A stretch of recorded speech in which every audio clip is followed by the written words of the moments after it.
예레미야서 50장 6절에서 10절까지입니다. 예레미야 당시에 바벨론이 망한다고 하는 것은 상상할 수 없는 일입니다. 이것은 마치 오늘의 미국이 망한다, 이런 얘기와 거의 비슷한 거예요. 수많은 나라들을 집어먹었습니다. 그리고 그때 당시 그 지역에서는 가장 강력한 나라로 자리를 잡고 있을 때죠. 특별히 이 바벨론은 하나님의 백성인 유다를 하나님이 치실 때 막대기로 사용했던 나라이기도 합니다. 성경은 일관되게 얘기하는 게 있는데 바벨론은 세상을 가르칩니다. 또 바벨론은 반드시 망한다고 하는 것입니다. 바벨론은 반드시 망한다. 요한계시록에 보면 이 바벨론이 결국은 불타 없어지죠. 이 바벨론을 등에 업고 이 악한 이 사단의 세력이 어마어마한 고통을 하나님의 백성들에게 가져다 줍니다. 또 세상을 어지럽게 만듭니다. 하나님의 사람들의 믿음을 빼앗아갑니다. 자신에게 화려함, 풍성함, 그걸 가지고 사람들의 눈을 어지럽힙니다. 그래서 많은 사람들이 이 바벨론의 아름다움에 거기에서 빠져나오지 못하고 결국은 함께 멸망을 당하는 그런 모습을 요한계시록에서 볼 수가 있습니다. 바벨론을 하나님이 심판하는데 주님이 뭐라고 말씀하느냐? 저 높은 곳에 올라가서 온 세계 만민이 다 들을 수 있도록 이 소식을, 또 바벨론이 섬기고 있는 신 벨이라는 신이 있고요. 그 다음에 모르닥이라는 신이 있는데 이 벨은 바벨론의 최고의 신이고 모르닥은 바벨론 수호신입니다. 이런 모든 우상들이 두려워 떨 것이고 결국은 신상들이 다 깨지고 부서질 것이다. 이제 3절에 보면 그때 북방에서 한 나라가 일어납니다. 그 나라가 뭐냐? 바로 페르시아입니다.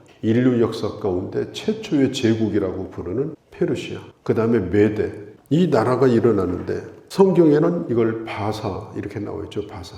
그때 당시 이 페르시아는 바벨론을 대적할 수 있는 더 강한 강대국으로 발전을 하게 됩니다. 그래서 이 페르시아가 바벨론을 공격할 때 이 메대 군대도 같이 연합을 해가지고 무리를 지어가지고 바벨론을 멸망을 시키게 되어지죠. 그때에 이제 하나님께서 바벨론으로부터 하나님의 백성들을 해방시켜 줍니다. 그 유명한 고레스 왕, 역사적으로도 아주 유명한 왕입니다. 이 고레스 왕이 유다 백성들을 자기 본국으로 이제 돌려보내는 그런 명령을 내리고 아주 극적으로 다시 돌아오게 되어집니다. 4절에 보면 여호와의 말씀이니라 그날 그때.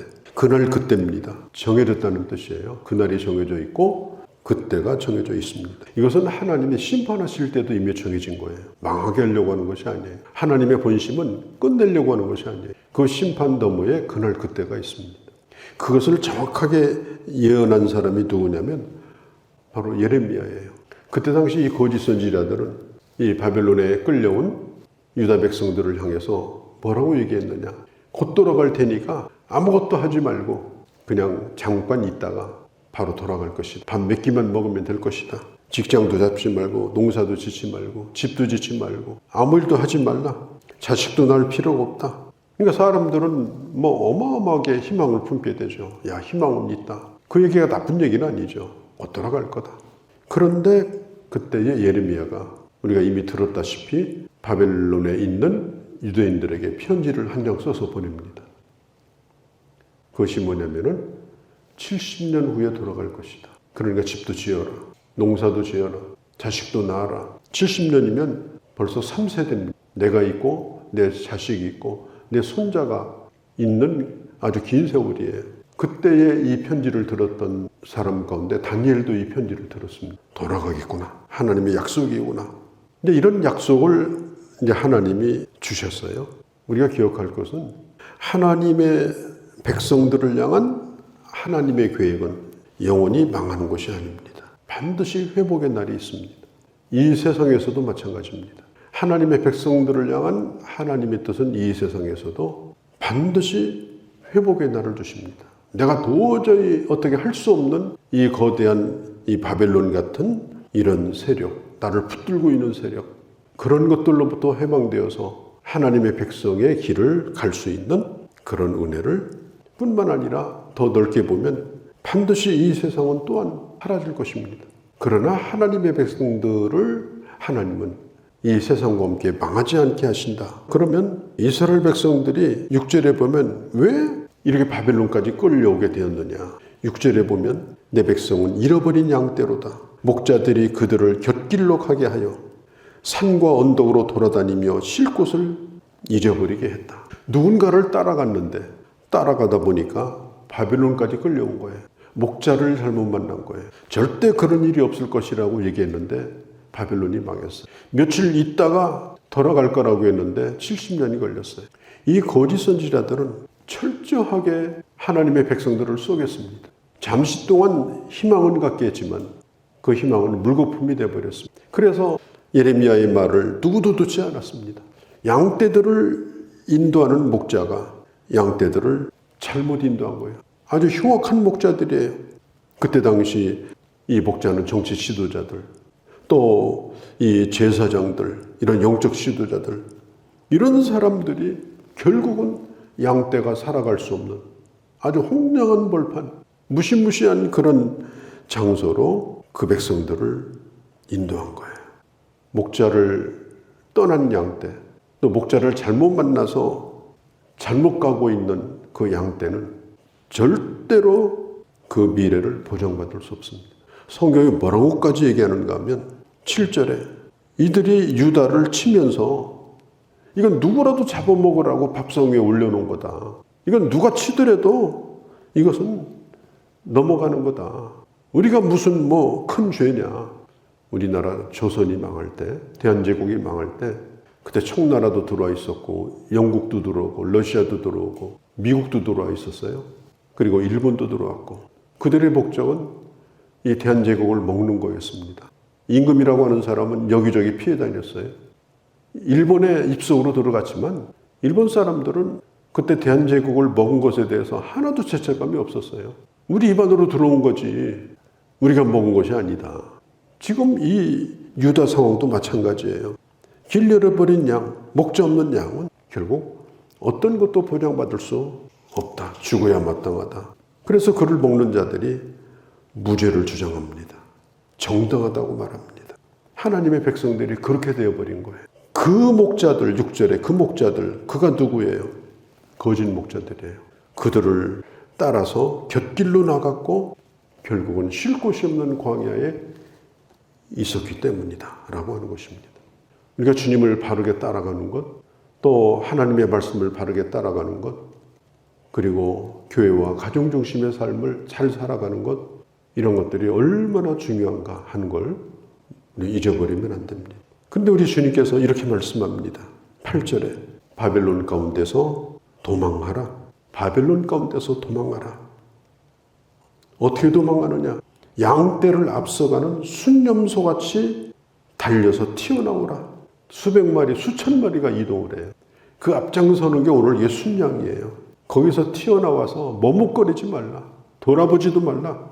이제는 바벨론에서 나올 때가 됐다. 오늘 하나님께서 예레미야를 통해서 말씀하셔요. 이제는 바벨론에서 나올 때가 됐다. 근데 문제는 뭐냐? 70년 동안 거기서 먹고 살다 보니까 너무 정이 든 거예요. 인맥도 생긴 거예요.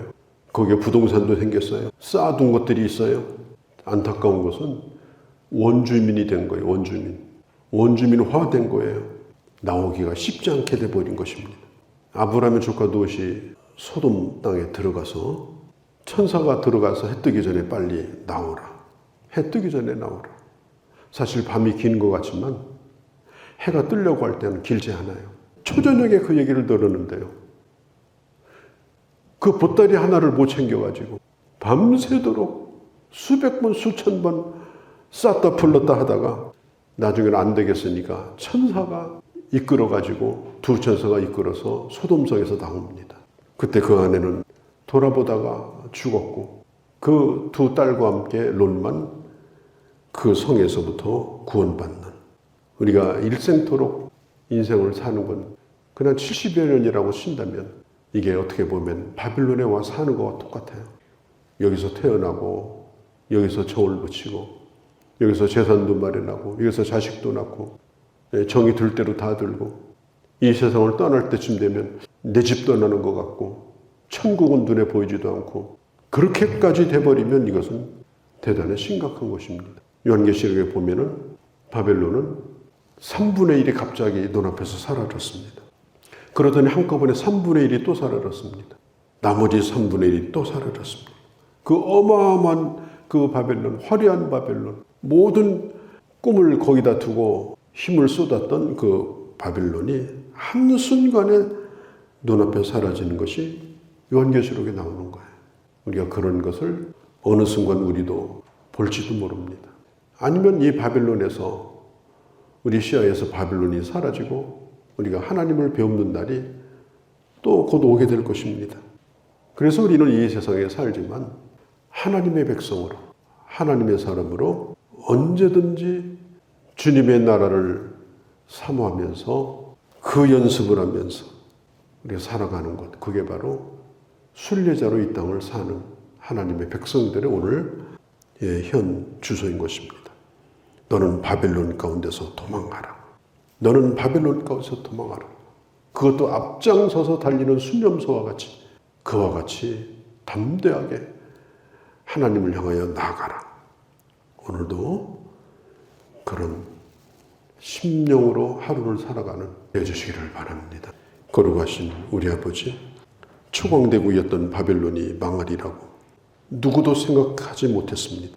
그러나 그 바벨론은 눈앞에서 사라졌고, 그리고 하나님은 그 땅에 있는 자들을 저 예루살렘으로 다시 돌아오게 하시는 놀라운 일을 이루셨습니다. 거짓 목자를 따라간, 하나님의 말씀을 떠난 결과가 얼마나 비참했는가.